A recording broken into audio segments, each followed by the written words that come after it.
Dios te salve María, llena eres de gracia. El Señor es contigo, bendita tú eres entre todas las mujeres, y bendito es el fruto de tu vientre, Jesús. Santa María, Santa Madre de María, Madre de María, Dios, Madre de ruega Dios, por nosotros pecadores, ahora y en la hora de pecadores, nuestra ahora y en muerte. la hora de nuestra Amén. muerte. Amén. gloria al Padre, y al Hijo, y al Espíritu Santo. Como era un En En el el principio, principio, ahora y ahora y siempre, de los siempre, por los siglos. siglos de Amén. los siglos. Amén. Amén. San Gabriel, Ruega por Ruega por nosotros. nosotros. San Pablo. Ruega por Ruega por nosotros. nosotros. Bien, vamos a hablar hoy de la acción del Espíritu Santo en el alma. Y esto nos lleva a hablar de la gracia, las virtudes teologales y los mandamientos. Vamos a ir poco a poco y empezamos ahora por pues, ver el sumario. Primero, qué es la gracia santificante. Segundo, qué es cada una, qué son las virtudes teologales y qué es la virtud de la fe, qué es la virtud de la esperanza, qué es la virtud de la caridad y qué son los dones del Espíritu Santo.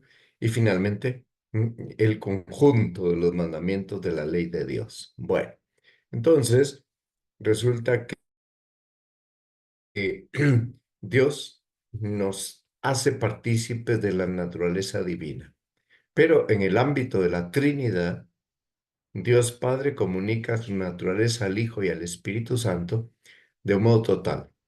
¿Esto qué significa? Que no le da una parte de su ser al Hijo, sino que se lo da todo y le da todo su amor.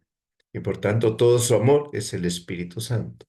De modo que esto nos hace comprender que hay un solo Dios verdadero y que, pues, son tres personas distintas. Partimos de esa comunicación en la eternidad y a partir de esa comunicación en la eternidad, Dios ha querido crear otras personas a quienes nos comunica de modo parcial la naturaleza divina. Y con esa comunicación parcial de la naturaleza divina, nos comunica su bondad y su felicidad. Y esto está dispuesto para todo ser humano, no importa la raza ni la edad. Bien, a esa participación le llamamos gracia santificante. Es un acto de amor de Dios. Y por eso es que nos convierte en hijos de Dios. Bueno, seamos niños chiquitos, ¿verdad? El niño, el bebé que es bautizado, se convierte en hijo de Dios. El anciano es hijo de Dios. ¿En qué radica entonces la santidad cristiana? Pues en esa donación de Dios trino al hombre. La Santísima Trinidad se dona al ser humano. Y quedamos incluidos en esa vida íntima de la Trinidad y en esa dinámica de la filiación y de la expiración. Fíjense, he dicho, la dinámica íntima de la filiación es eterna la filiación y la expiración del Espíritu Santo también es eterna. Y por tanto, quedamos incluidos en la condición de hijos y de hijos amados. Y ahí está nuestra gran dignidad. En quien vive de ese modo, ya tiene, dijéramos, el germen, ya tiene todas las herramientas, tiene todo el equipamiento. Ahora lo único que hace falta es que esa persona vaya y ponga en práctica todo lo que ha recibido. Bueno, entonces cada persona divina dentro de la Santísima Trinidad mm, tiene la misma naturaleza. El Padre, el Hijo y el Espíritu Santo son coeternos, son consubstanciales. Por tanto, las tres personas viven desde la eternidad y las tres personas tienen la misma divinidad, pero la tienen de un modo diferente. Entonces, el Padre como Padre, mm, creo en Dios Padre Todopoderoso, Creador del cielo y de la tierra, ¿ok? Como Padre Creador. El Hijo, reconociendo perpetuamente su filiación y rindiendo honor al Padre, homenaje al Padre con ese reconocimiento. El Espíritu Santo como vínculo consustancial entre el Padre y el Hijo, un vínculo de amor entre el Padre y el Hijo. Entonces, lo propio del Espíritu Santo es ser donado. El amor se dona, el amor no se vende, el amor se entrega. Lo propio del Espíritu Santo es ser donado. Bueno, sigamos. Entonces, cuando el Padre nos adopta como hijos, nos da un modelo. El modelo es el Hijo. Y ese modelo es aquel con el que nos identificamos. Por tanto, nuestra vocación es parecernos a Jesucristo. Y el encargado de ese parecido es el Espíritu Santo, es el escultor, el que va modelando el alma para que sea a la imagen de Cristo. Por tanto, la va cristificando, tarea que tiene lugar a lo largo de toda la vida y que de un modo particular tiene lugar en la Santa Misa. Ok.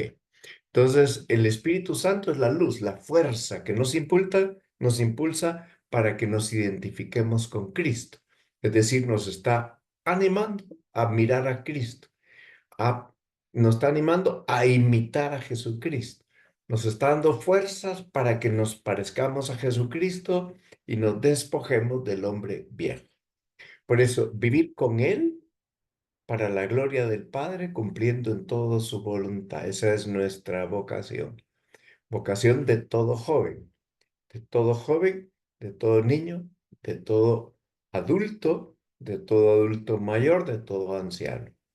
Y entonces hemos recibido un nuevo principio de vida. Nuestra naturaleza humana ha sido elevada a una nueva dignidad, le ha sido conferida una nueva vida. Entonces, este principio está en las raíces de ese estilo nuevo de vida. Y esa nueva vida es la vida de los hijos de Dios. Pero vivimos como hijos de Dios en Cristo. No es que tengo que parecerme a Cristo, no. Es que me quiero parecer a Cristo porque se me ha donado el Espíritu Santo, que es el impulso amoroso que me empuja a descubrir en Cristo el modelo inagotable de la vida, perfecto hombre y perfecto Dios. Viene a ser el puente. Cristo es el pontífice. Pontífice quiere decir pontis fecit, facit, el que hace el puente. Bien, entonces, ¿cómo se relaciona la gracia con las facultades del ser humano? Es decir, con la inteligencia, con la voluntad, con todos los, los sentidos internos, los sentidos externos. Hablemos de eso. Nosotros tenemos todas estas facultades en nuestra vida humana. Tenemos inteligencia, tenemos voluntad.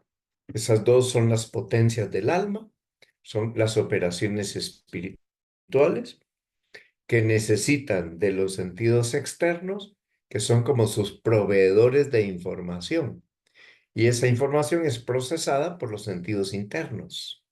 Y la voluntad tiene dos apetitos sensibles diseñados por Dios. Un apetito que se llama concupiscible, que quiere decir el apetito de los deseos, y un apetito que se llama irascible. Por tanto, es el apetito de los bienes arduos, de los bienes difíciles.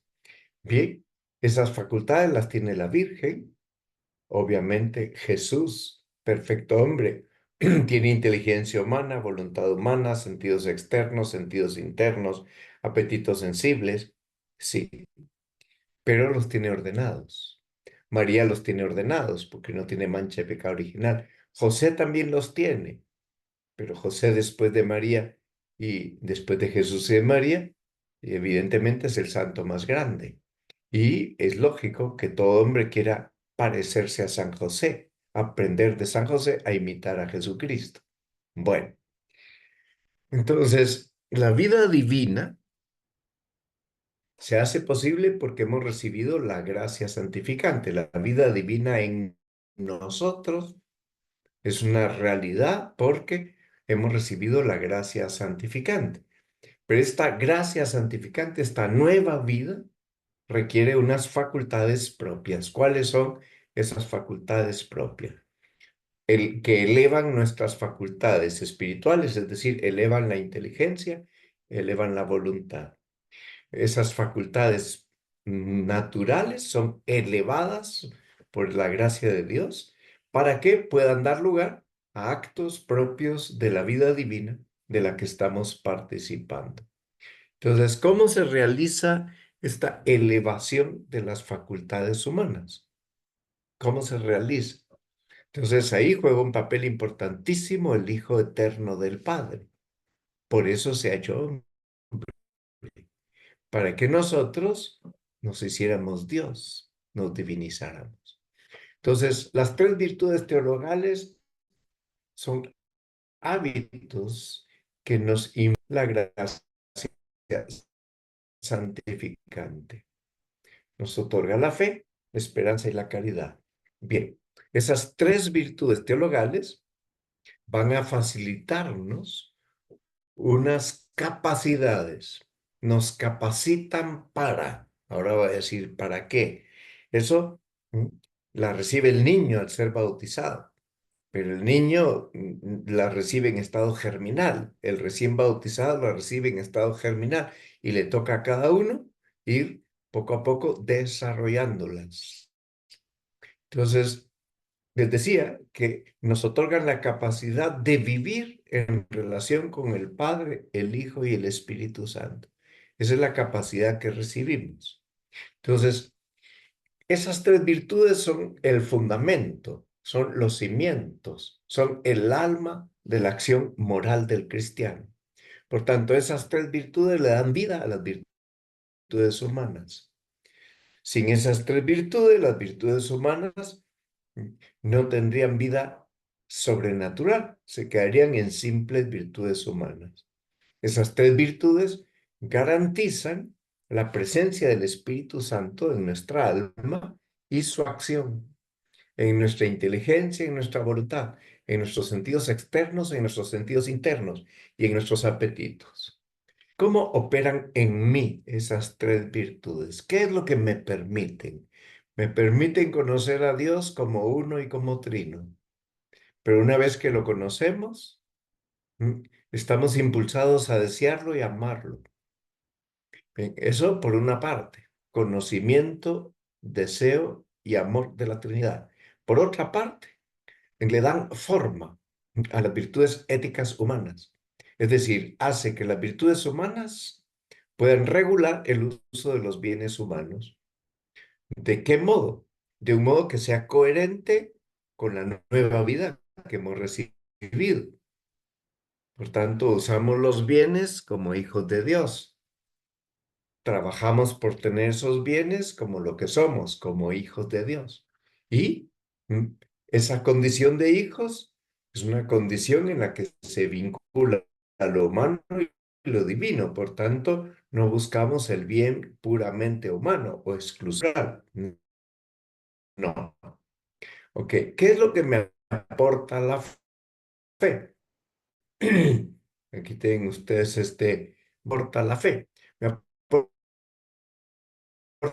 un conocimiento que va a guiar toda mi vida de hijo de Dios. A lo largo de toda mi vida, como hijo de Dios, voy a tener este conocimiento. De tal modo que sin la fe sería imposible vivir como hijo de Dios. O sea que sin la fe, dice la carta a los Hebreos, capítulo 11, no se puede agradar a Dios. Entonces, vivir como hijos de Dios, de manera que entendamos que sin conocimiento intelectual no podríamos vivir la vida humana. Por eso, cuando una persona no tiene capacidad de conocimiento intelectual, hay un procedimiento en el derecho para declararla interdicta, porque esa persona no tiene la capacidad de valerse por sí misma y por tanto no puede realizar con responsabilidad ningún acto, porque está destituida de la capacidad de conocimiento intelectual como lo tiene cualquier persona normal. Bien, entonces, Dios nos llama a participar del conocimiento que Él tiene de sí mismo y del conocimiento que Dios tiene del mundo. Eso quiere decir que ya no vemos el mundo con los mismos ojos y vemos a Dios salvando las distancias, vemos a Dios como Él se ve a sí mismo. Bien, ese conocimiento participado, nosotros participamos de ese conocimiento, viene a ser la regla suprema de la vida cristiana. Regla suprema de la vida cristiana. Entonces, la fe presupone que nuestra alma está plenamente abierta a la acción salvífica de Dios en Cristo. El alma de cualquier persona de Dios. Dios nos otorga esa acción salvífica en Cristo para que tengamos un modelo humano de correspondencia. Entonces, la fe nos lleva a tener confianza en Dios, confianza en la acción de Dios en nuestra alma y a entregarnos a esa acción de Dios en nuestra alma. Entonces, cuando se dice que somos justificados por la fe, eso es lo que enseña San Pablo. ¿Qué quiere decir esto? Esto quiere decir que ya que la fe es aceptar la salvación que Dios obra en mí, no hay otra salvación que la que Dios me da en Cristo. Entonces yo acepto que la salvación me viene por Cristo. Cristo es la puerta, yo soy la puerta de las ovejas, yo soy el camino, yo soy la verdad y yo soy la vida. Ok. Entonces, después del pecado original, si queremos ser justos ante Dios, el único camino es abrirnos a su acción. O sea, Dios nos hace pasar del estado de pecado al estado de justicia. Eso significa ser justos ante Dios. Dejar la vida de pecado y pasar a vivir la vida de justicia de un hombre o de una mujer que lucha por la santidad. Que una vez que hemos recibido la gracia y la fe, ¿qué necesitamos para salvarnos? Primero, vivir como hijos de Dios. Y segundo, evitar las obras que son incompatibles con la vida de la gracia. Ya recibimos la gracia de Dios, ya recibimos la fe, ahora necesitamos vivir como lo que somos, como hijos de Dios. Y cuando uno vive como hijo de Dios, uno hace a un lado cualquier obra mundana, mundana en el sentido de propia de personas que no conocen a Dios, y esas obras son incompatibles con vivir en gracia. No se puede vivir en gracia y emborracharse. No se puede vivir en gracia y ver pornografía. No se puede vivir en gracia y ser adúltero. No se puede vivir en gracia y robar. Son obras incompatibles con la vida de la gracia. No se puede vivir en gracia y difamar al prójimo y calumniarlo. Bien. Entonces, hay tres pecados contra la fe: la infidelidad, la apostasía y la herejía. Vamos a hablar de cada uno de ellos. Bien. ¿Qué es la infidelidad? Hay personas que de modo consciente y deliberado no aceptan la revelación de Dios. Esas personas no son fieles, no son fieles. ¿Y por qué no lo aceptan? Porque les pesa más su propio juicio que la revelación de Dios. Y por eso no aceptan la revelación de Dios. Pero el cristiano, cuando abandona la fe de un modo deliberado, comete un pecado que se llama apostasía. La apostasía puede ser formal o puede ser material.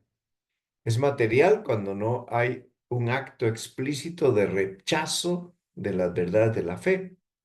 Y es formal cuando el acto es explícito. Yo no creo en la Inmaculada Concepción de María, yo no creo en el perdón de los pecados, yo no creo en cualquiera de las 12 verdades de fe que se proclaman en el credo. Entonces el cristiano abandona la fe. Un católico que se hace mormón peca de apóstata. Un católico que abandona la fe y se hace masón, ¿verdad? Peca de apóstata. Es un apóstata de la fe. Por tanto, tiene que enmendarse si quiere regresar. No es compatible ser católico y ser masón. Ok. Entonces, hay gente que deforma las verdades reveladas y de ese modo cometen un pecado que se llama herejía. Un hereje es una persona que deforma las verdades reveladas. Arrio fue un hereje, sí, fue un hereje, ¿verdad? Zwinglio fue un hereje, Lutero fue un hereje, sí, Enrique VIII fue un hereje, todo eso es así, ¿verdad? Entonces, las herejías son deformaciones de las verdades reveladas por Dios. Hablemos de la esperanza. ¿Qué es la esperanza en Dios? Nosotros tenemos el tiempo contado para conquistar el cielo. Entonces, ¿qué es la esperanza? Deseamos la vida eterna, esperamos la vida eterna, sabemos que ahí estará nuestra felicidad, pero también sabemos que la vida eterna se conquista aquí y ahora. Ok, entonces, ¿quiero conseguir la vida eterna? Pues para eso tengo que empezar por confiar en las promesas de Cristo. Me apoyo en la ayuda de la gracia que me da el Espíritu Santo para merecer la vida eterna, para perseverar hasta el final en mi vida terrena. La perseverancia final es justamente un don de Dios, es un regalo de Dios, llegar hasta el final siendo fieles. Bueno, entonces, nosotros podemos transformar nuestros deseos más profundos y elevarlos hacia Dios. Podemos hacer que la bienaventuranza que Dios nos promete sea para nosotros el objetivo último de todo lo que deseamos, emprendemos, hacemos. De modo que uno llega a tomar decisiones diciendo, si esto no me acerca más a Dios, no lo quiero. Si esto me aparta de la voluntad de Dios, no lo quiero. Bueno, entonces, hay un bien supremo que lo queremos por sí mismo. Y en razón de ese bien supremo queremos todo lo demás. Por tanto, nunca podemos anteponer los bienes particulares al bien supremo. Pero fíjense ustedes cómo, mediante la virtud de la esperanza, entendemos el valor que tienen nuestras obras en orden a la vida eterna. Mediante la virtud de la esperanza, alcanzar tener la virtud de la esperanza. El cielo o bienaventuranza se obtiene por la gracia y la ayuda de Dios. Sin la gracia de Dios y sin la ayuda de Dios no podríamos conseguir el cielo. Entonces, cuando una persona tiene esperanza, comprende que su confianza, la que tiene en Dios, tiene confianza en que Dios le va a ayudar para salvarse, le va a ayudar para vencer una tentación, le va a ayudar cuando es sante, le va a ayudar para alcanzar el cielo. Ok. Nosotros recibimos la ayuda de Dios cuando Él perdona nuestros pecados. Él perdona nuestros pecados solo si le pedimos perdón. Es decir, hace falta colaborar. Él nos da fortaleza para superar todas las pruebas que hay de aquí hasta que lleguemos al cielo y para superar los peligros. Él nos acompaña siempre como Padre. Está al lado nuestro, está cerca nuestro y nos ofrece para nuestro beneficio que estará con su poder infinito a nuestro lado. Ok. ¿Quién peca contra la esperanza? El que se desespera, se desanima, porque mira sus pecados y mira las dificultades de la vida y dice, yo no puedo, yo no soy capaz, no voy a poder llegar hasta ahí. ¿Quién desconfía de la bondad de Dios, de la misericordia de Dios, del poder que Dios tiene para salvarle? Piensa que todo depende de sus fuerzas. Entonces, esa persona cae entonces en una presunción. Se peca contra la esperanza por desesperación o por presunción. Entonces, hay gente que piensa, no, todo depende de mí. Eso es la herejía de Pelagio. Pelagio decía que basta con nuestras solas fuerzas, no hace falta nada más. Y claro, ahora dice el Papa, hay un nuevo pelagianismo. No se confiesan, no rezan, porque piensan que pueden ser buenas y pueden salvarse sin el auxilio de Dios. Desprecian o minusvaloran el auxilio de Dios. Entonces se peca de presunción cuando yo pienso que mis méritos son suficientes. Y yo pienso que ya porque soy de la raza aria, me puedo salvar, ¿verdad? Soy de una raza superior.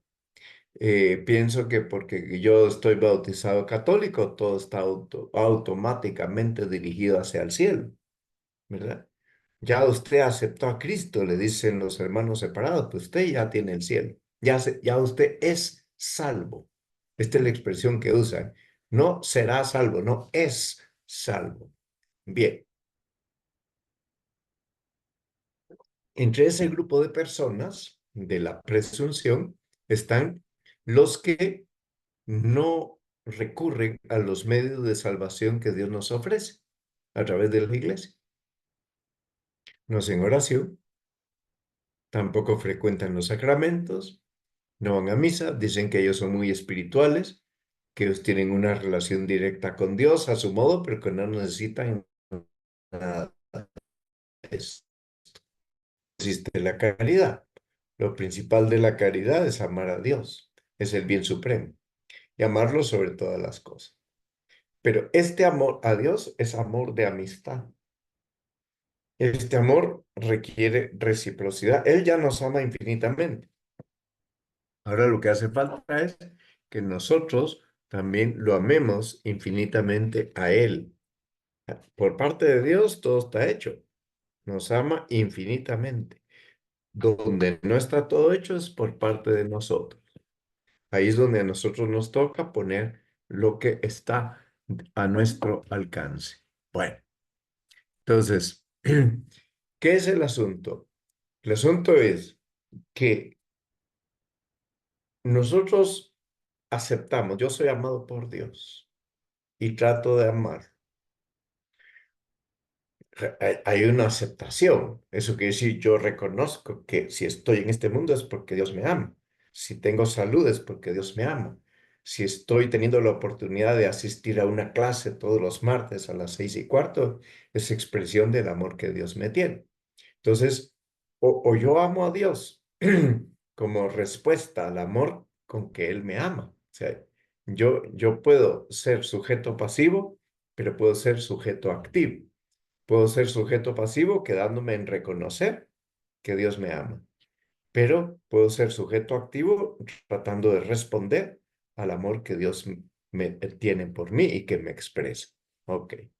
Entonces, Jesús nos explica que la caridad es el mandamiento nuevo, es la plenitud de la ley. Por eso San Pablo dice que la caridad es el vínculo de la perfección. Lo dice en Colosenses 3:14. ¿Cuál es el fundamento de todas las demás virtudes? La caridad. Es el que les da alma. La caridad les inspira las demás virtudes, la caridad ordena las demás virtudes. Por eso dirá San Pablo en la primera de Corintios que sin la caridad no soy nada, soy como bronce que resuena. Nada me aprovecha sin la caridad. Okay. Entonces, ¿la caridad a qué me impulsa? A conocer a Dios, a vivir para cumplir su voluntad con plena disponibilidad, como lo hizo Cristo. Conocer a Dios. O sea, es imposible que alguien diga que ama mucho a Dios y no trata de conocerlo más. Es imposible que sea cierto que alguien ama mucho a Dios y lo conoce y no cumple su voluntad. O le falta disponibilidad para cumplir la voluntad de Dios. Entonces, cualquier persona, sea de mediana edad, sea de corta edad, sea de mucha edad, ha de cultivar estas disposiciones, conocer a Dios, vivir para cumplir su voluntad, tener total disponibilidad para cumplirla. Y esa total disponibilidad lleva consigo el cambiar, el cambiar, si Dios me lo pide, mis planes por los suyos. Y puede ser que yo me haya hecho planes para mi vida que abarcan los siguientes 15 años y que Dios me cambie los planes que yo me había hecho y resulta que de pronto Dios me plantea unos nuevos planes. Y yo pensaba, no, Señor, pues no me preparaste, me estás pidiendo todo de golpe, me estás condicionando, pues la pura verdad es que Dios no nos condiciona, siempre nos prepara. Ok, pero una vez que se ama a Dios por encima de todo, es más fácil amar al prójimo por amor de Dios. ¿Eso qué quiere decir? Que el amor a los demás tiene tal calidad y tal intensidad que es amarlos como Dios los ama y tratar las cosas de acuerdo al valor que las cosas tienen según el designio de Dios. O sea que las cosas y las personas tienen un valor que Dios les ha dado. Y uno, pues, entre las cosas que tiene a su disposición, tiene un bosque, tiene una fuente de agua, tiene un jardín, tiene unos frutos, pero luego tiene personas que valen mucho más que un bosque, que un jardín, que unos frutos, que una fuente de agua. Entonces, ¿por qué decimos que la caridad es la forma, el motor y la raíz de todas las virtudes morales? El motivo es que las refiere a Dios como el bien supremo. De modo que la fe, la esperanza, la prudencia, la justicia, la fortaleza y la templanza tienen como motivación última el amor a Dios. Uno por amor a Dios practica la justicia. Por amor a Dios es casto, no porque no le cueste ni porque no tenga inclinaciones o impulsos. Por amor a Dios es generoso, por amor a Dios es laborioso. Entonces la caridad hace que al practicar las virtudes morales, es decir, prudencia, justicia, fortaleza y templanza, nos unamos a Dios. Dice San Agustín que las virtudes morales cristianas son formas del amor a Dios. La justicia es una forma de amar a Dios. La fortaleza es una forma de amar a Dios. La prudencia es una forma de amar a Dios. La templanza es una forma de amar a Dios. Ok, veamos cuáles son los pecados específicos contra la caridad hacia Dios y hacia el prójimo. Pues el odio a Dios y la tibieza. Una persona puede llegar a odiar a Dios porque Dios me prohíbe hacer X, Y o Z. Yo quiero hacer tal cosa, o sea, Dios me prohíbe. Imagínense un hombre casado que piensa que Dios le prohíbe irse con otra mujer con la que querría irse y se iría si Dios no se lo prohibiera.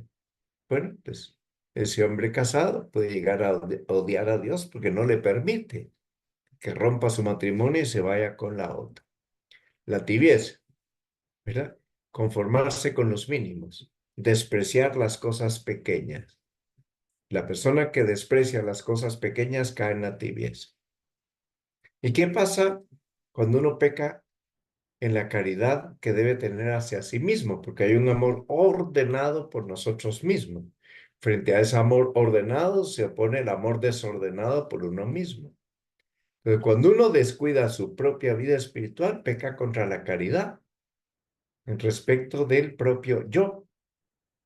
Cuando uno se expone a graves peligros para el alma o para el cuerpo, peca contra el amor ordenado a sí mismo.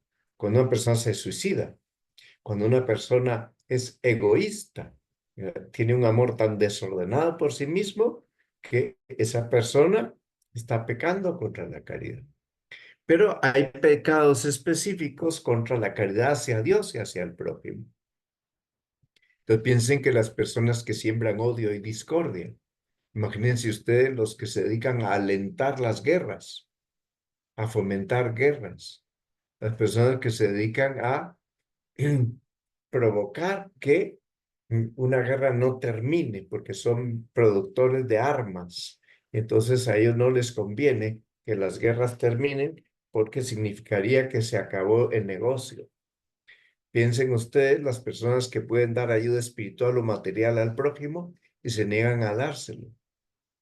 Piensen en las personas que cooperan voluntariamente con los pecados del prójimo.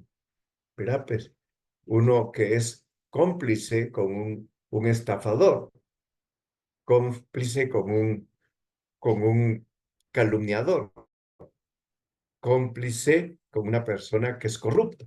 Bueno, pues son pecados contra la caridad hacia Dios y hacia el prójimo. Ok, entonces el Espíritu Santo nos da tanto a la inteligencia como la voluntad 7 disposiciones permanentes que nos hacen más dóciles para seguir los impulsos que Él nos otorga. El Espíritu Santo nos otorga impulsos. Así actúa ordinariamente en el alma. Nos impulsa a hacer el bien, nos impulsa a no tomar venganza, nos impulsa a ser misericordiosos, a perdonar, nos impulsa a olvidar ofensas, agravios. Entonces nos da 7 dones, 7 disposiciones permanentes, las tiene el que vive en gracia, que nos hacen dóciles en la inteligencia y dóciles en la voluntad a seguir esas inspiraciones del Espíritu Santo. Pueden ser inspiraciones, pueden ser mociones. Mueve mi voluntad, mueve mi inteligencia. De ahí viene la palabra moción. Entonces, sabiduría, entendimiento, ciencia, piedad, fortaleza, consejo. Estos son los dones del Espíritu Santo y temor de Dios. Temor que no es miedo, sino que es no me quiero alejar de Dios. Okay. Estos dones completan y llevan a su perfección las virtudes de quienes los reciben.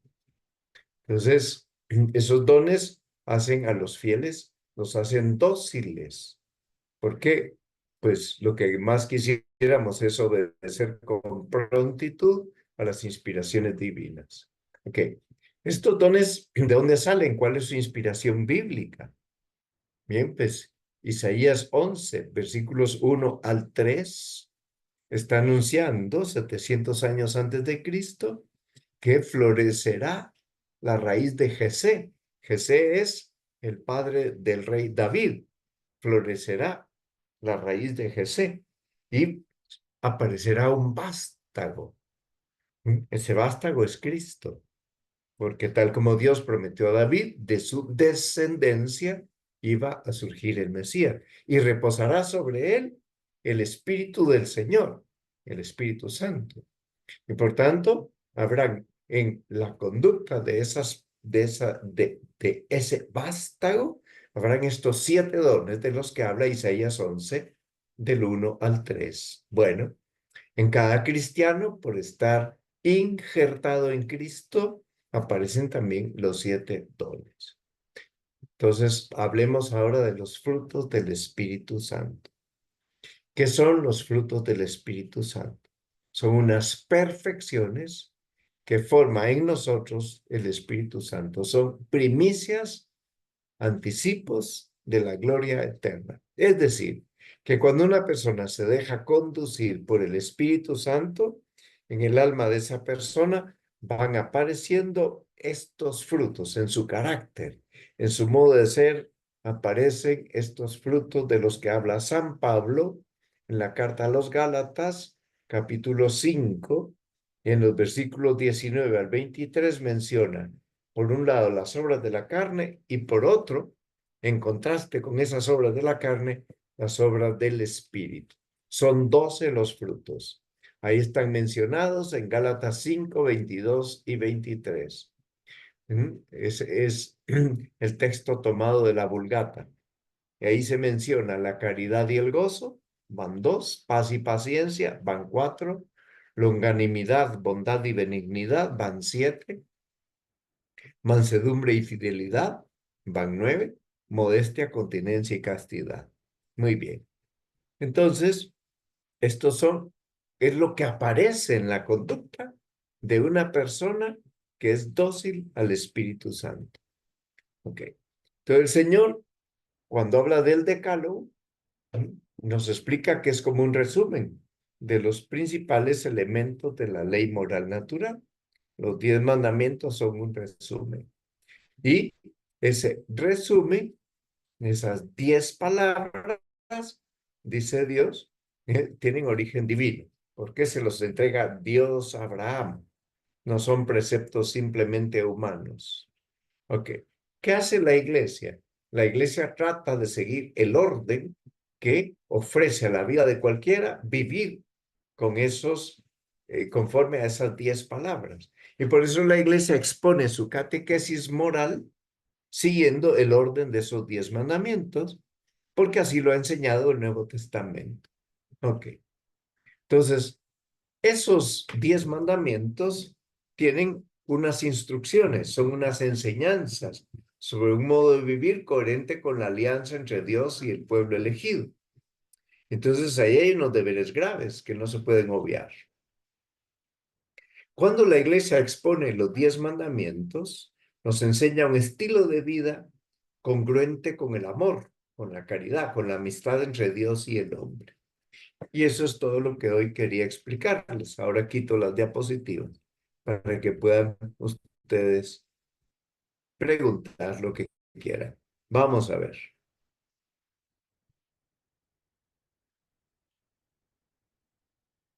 Buenas noches, don Mario. Buenas noches.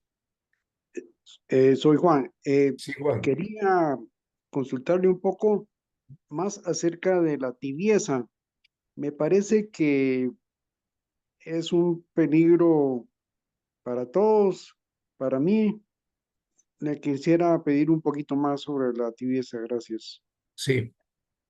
Bueno, pues la tibieza es un estado, una enfermedad del alma en el que caen las personas que ceden sin lucha cuando piensan, esto no es pecado mortal, pues no pasa nada, puedo ceder. Es decir, ceden por falta de amor a Dios en la lucha para entregarse en las cosas pequeñas. O sea, la persona que le falta amor a Dios empieza por dejar de amar a Dios en lo pequeño. Y eso hace que esa persona tampoco ponga amor a Dios en lo grande. Eso es la tibieza. Entonces, esa persona en Camino se explica, un capítulo de Camino está dedicado a hablar de la tibieza y ahí se explica, eres tibio si tus conversaciones son ociosas y vanas, si cedes sin lucha, porque no es pecado mortal, si obras siempre solo por motivos humanos. Bueno, pues ahí tenemos un cuadro de cómo la tibieza aparece en la conducta de las personas. Si cedemos en lo poco, caeremos en lo grande. Muy bien, tal vez con eso ya te contesté, Juan. Sí, don Mario, muchas gracias. Perfecto. Don Mario, Sí, Klaus. buenas noches. Buenas noches a Bueno, todos. Cuando usted habló de la caridad, sí, y por ejemplo, la gente que es corrupta y que está haciendo cosas que se parecen ser buenas, pero que dañan a un montón de gente, ¿cómo podemos tratar eso nosotros para no afectar la gracia? Porque también ahí entra la parte de la justicia también, ¿verdad, don Mario? ¿Cómo podría usted guiarnos ahí porque en sí a uno pues le dan ganas le da cólera, pues le da enojo, sí. pero también son hijos de Dios en teoría, ¿va? Sí, yo creo que no hay que confundir al pecado con el pecador. Y esto es muy sabio. Cuando uno aprende a odiar el pecado, pero a ser misericordioso con el pecador, uno ha dado grandes pasos. Hay personas que confunden al pecado con el pecador y son igualmente duros con el pecado que con la persona que peca. Eso no se puede hacer. El pecador necesita misericordia, porque si no, ¿cómo va a volver al redil el pecador? Para volver al redil necesita ser tratado con misericordia, si no, no va a volver. Y la justicia ahí, don Mario. Evidentemente, la justicia vendrá, ¿qué quiere decir justicia? Dar a cada uno lo que le corresponde en estricto derecho. Al pecador en estricto derecho le corresponde ser tratado como persona, como hijo de Dios. O Entonces, sea que para, ajá. es un O sea que pecado, para estar en, ajá. es O un sea que pecado de para estar en injusticia. gracia, ok. Si uno quiere estar en gracia, tiene que luchar por distinguir, ¿verdad? Estas dos realidades. El pecado se odia al pecador se le tiene misericordia para ayudarle a salir de su estado de pecado. Y esa misericordia se puede dar en la oración, ¿verdad, don Mario? Ahí se pide. Y en la confesión, sí. Ok, gracias, don Mario. Muy bien. Julio, buenas noches. Buenas noches, don Mario. Muy interesante. Yo siguiendo lo de la parte de Klaus, tal vez tendemos a confundir la justicia humana o la Sí, del día a día con la justicia divina y ahí nos hacemos muchas bolas y confundimos todo, ¿no? sí, así es. Y hay que comprender que la justicia es incompleta sin la caridad, que los dos pilares del orden social son la justicia y la caridad. Y don Mario, y castigo en la parte espiritual no habrá hasta el final y en la tierra si hay castigo pues a un marero o al que Bueno, sea. No, indudablemente hay personas a las que Dios, por misericordia, pues les permite que tengan sufrimientos en esta tierra para conmutarles el purgatorio, para hacerlas reaccionar, para ayudarles a comprender que es una purificación, para ayudarles a rectificar, a enmendarse. Es el caso de Zaqueo. Cuando Jesús entra en su casa, Zaqueo inmediatamente dice, bueno, pues a partir de ahora doy la mitad de mis bienes a los pobres y si en algo defraudé a alguien, le doy 4 veces más. Ahí hay una conversión clarísima. sí. Muy bien. Rafa. Sí, buenas noches. Buenas tardes. Hablando sobre la justicia, yo no sé si sea apropiado el ejemplo que nos da el buen ladrón, que Sí, obtiene la gracia, va al cielo, mas sin embargo tampoco es bajado de la cruz y él ejecuta la sentencia humana por los pecados que cometió, así la estando ve en él. gracia. Sí, pero él mismo se roba al cielo, por eso se le llama el buen ladrón, porque Jesús le dio la misma oportunidad a Dimas que a Gestas. Entonces, ¿qué era la oportunidad que les estaba dando? La posibilidad de pasar del estado de pecado al estado de justicia. Solo lo aceptó uno, solo lo aceptó Dimas. Y por eso le dice, hoy mismo estarás conmigo en el paraíso. Sí, correcto. Consigue una vida y un precio mucho más preciado. Sí, Sin embargo, la justicia humana se lleva a cabo, no por en efecto, salvar ahí la su... justicia humana le cobró lo que le tenía que cobrar y él mismo lo reconoce. Así es. A eso me refería. Gracias, don Muy Julio. bien. Julio, ¿querías preguntar algo más? Sí, don Mario, es que me confunde un poco lo del castigo.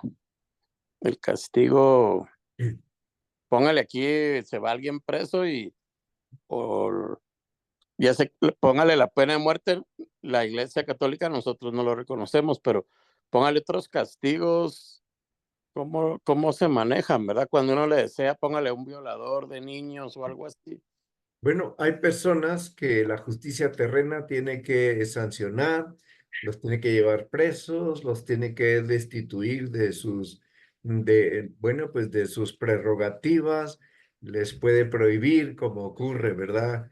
¿Qué es lo que hace Estados Unidos? Bueno, le quita la visa a unos guatemaltecos que, bueno, pues pues han lesionado la justicia según el parecer de ellos, bueno, son castigos, ¿verdad?